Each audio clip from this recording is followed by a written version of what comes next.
জানিয়ে দিব এই মুহূর্তে আমাদের হাতে এসেছে বাংলাদেশের গুরুত্বপূর্ণ আপডেট সংবাদের শিরোনাম। শুরুতেই থাকছে রাজনৈতিক দলকে নিষিদ্ধ করে কোনো সমাধান হয় না বলছে বিএনপি নেত্রী রুমিন ফারহানা।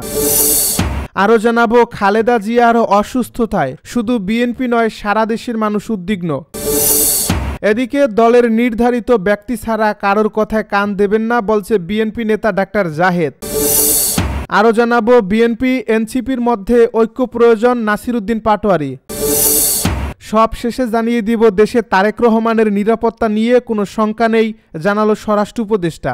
এতক্ষণ শুনছিলেন হাতে থাকা আপডেট সংবাদের শিরোনাম, এবারে বিস্তারিত। তবে তার আগে অনুরোধ রইল ভিডিওটিতে একটি লাইক এবং কমেন্ট করে জানিয়ে দিন ভিডিও সম্পর্কে আপনার মূল্যবান মতামত। আরও জানিয়ে দিন ভিডিওটি কোথা থেকে দেখছেন বা কোন জেলা থেকে দেখছেন। রাজনৈতিক দলকে নিষিদ্ধ করে কোনো সমাধান হয় না বলছে বিএনপি নেত্রী রুমিন ফারহানা। রাজনৈতিক দলকে নিষিদ্ধ করা কোনো কার্যকর সমাধান নয় বলে মন্তব্য করেছেন বিএনপির সহ আন্তর্জাতিক বিষয়ক সম্পাদক রুমিন ফারহানা। তিনি বলেন, রাজনৈতিক দলকে কাগজে কলমে নিষিদ্ধ করে কোনো লাভ হবে না এবং এটিতে কোনো সমাধান হয় না। সম্প্রতি এক বেসরকারি টেলিভিশনের টকশোতে এসব কথা বলেন তিনি বলেন, পলিটিক্যাল পার্টিকে কাগজে কলমে নিষিদ্ধ করে কোনো লাভ হবে না।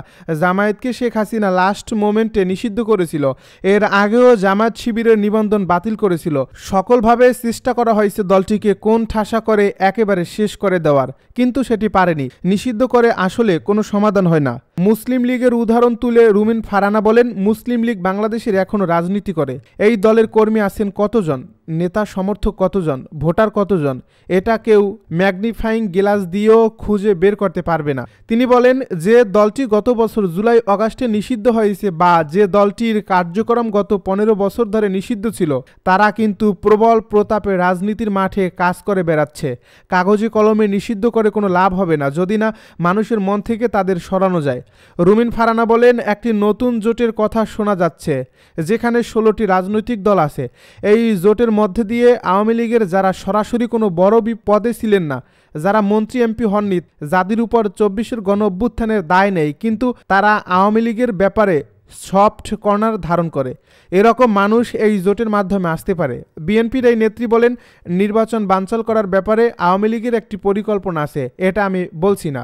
এটা স্বয়ং শেখ হাসিনার ছেলে সজীব ওয়াজেদ জয় যে ইন্টারভিউ দিয়েছেন সেখানে তিনি পরিষ্কার বলছেন, এই নির্বাচনকে আমরা বানচাল করতে চাই যদি সেটা আওয়ামী লীগকে ছাড়া হয়। তিনি আরও বলেন, কিছুদিন আগে একটি জরিপের উপর ডেভিড বার্গম্যানের একটা লেখা ছাপা হয়েছে। 2500 জনের মতো তরুণীর উপরে এই জরিপটি করা হয়েছে যাদের বয়স 18 থেকে 35-এর মধ্যে। সারা বাংলাদেশে এই জরিপটি হয়েছে।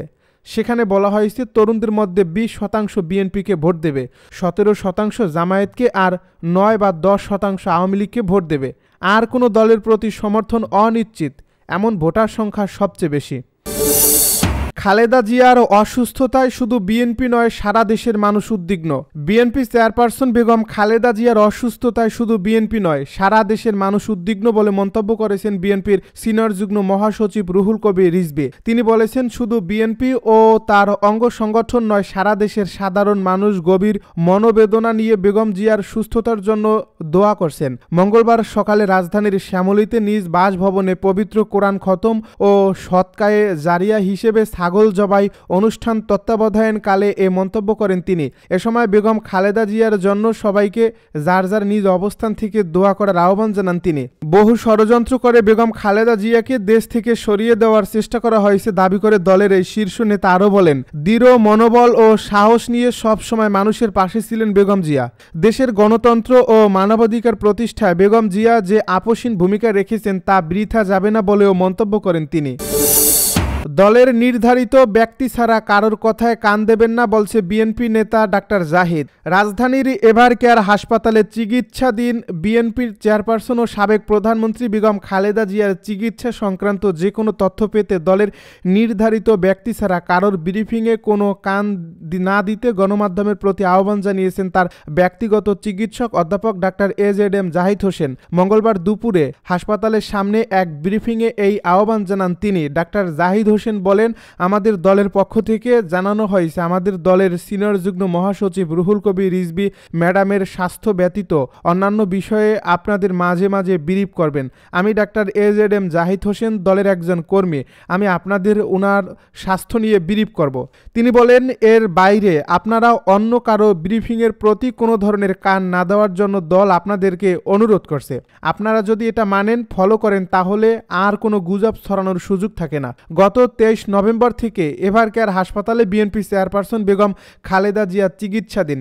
সেখানে পরীক্ষা নিরীক্ষায় ফুসফুসি ইনফেকশন ধরা পড়ে। পরে তার অবস্থা সংকটময় বলে বিএনপির পক্ষ থেকে জানানো হয়। এরপর গত বৃহস্পতিবার থেকে বেগম খালেদা জিয়াকে ক্রিটিক্যাল কেয়ার ইউনিটে নিয়ে চিকিৎসকরা নিবিড়ভাবে চিকিৎসা সেবা দিচ্ছেন।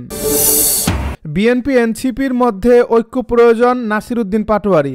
বিএনপি ও জাতীয় নাগরিক পার্টিকে গণতান্ত্রিক জাতীয়তাবাদী ধারার দুই শক্তি হিসেবে উল্লেখ করে দুই দলের মধ্যে ঐক্যের প্রয়োজনীয়তা তুলে ধরেছেন নাসিরউদ্দিন পাটোয়ারী। মঙ্গলবার ফেসবুকে দেওয়া এক পোস্টে এনসিপির মুখ্য সমন্বয়ক ঐক্যের জন্য কিছু শর্ত তুলে ধরেছেন। তিনি লেখেন, বাংলাদেশের রাজনৈতিক সংকটকে আমরা বহুদিন ধরে ব্যক্তি ও দলের সংকট হিসেবে দেখার ভুল করছি।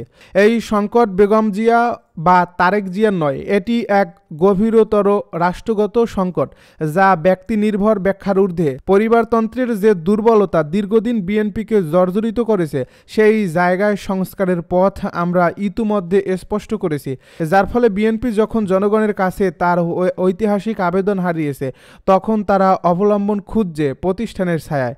তবুও আশা করে নতুন প্রজন্ম যদি সত্যিই জেগে ওঠে, তারা পরিবারতন্ত্রের গণ্ডি ভেঙে আবারও জনপদের রাজনীতিতে ফিরতে পারে। ভারতের কংগ্রেসও আজ একই পথে হাঁটছে, পরিবারতন্ত্রের শিকল ভেঙে পুনর্গঠিত হওয়ার পথ।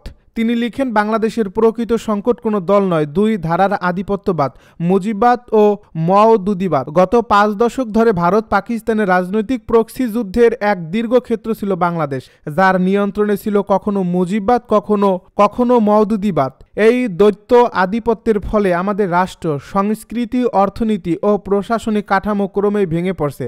নাসিরউদ্দিন লেখেন, 2024-এর গণ অভ্যুত্থানের পর আমাদের লক্ষ্য ছিল এই প্রক্সি রাজনীতির দাসত্ব থেকে বের হয়ে সাম্য, মর্যাদা ও ন্যায় বিচারের ভিত্তিতে নতুন রাষ্ট্রীয় কাঠামো নির্মাণ।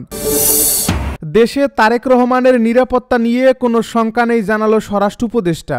দেশে বিএনপির ভারপ্রাপ্ত চেয়ারম্যান তারেক রহমানের নিরাপত্তা নিয়ে শঙ্কার কোনো কারণ নেই বলে জানিয়েছেন স্বরাষ্ট্র উপদেষ্টা লেফটেন্যান্ট জেনারেল মোহাম্মদ জাহাঙ্গীর আলম। মঙ্গলবার সচিবালয়ে আইনশৃঙ্খলা সংক্রান্ত কোর কমিটির সভা শেষে ব্রিফিংয়ে তারেক রহমানের নিরাপত্তার জন্য স্বরাষ্ট্র মন্ত্রণালয় কী ব্যবস্থা নিয়েছে কিংবা কোনো শঙ্কা আছে কিনা এমন প্রশ্নের জবাবে তিনি এ কথা জানান। স্বরাষ্ট্র উপদেষ্টা বলেন, বিশেষ প্রয়োজন অনুযায়ী সবার জন্যই নিরাপত্তা দেওয়ার প্রস্তুতি রয়েছে মন্ত্রণালয়ের।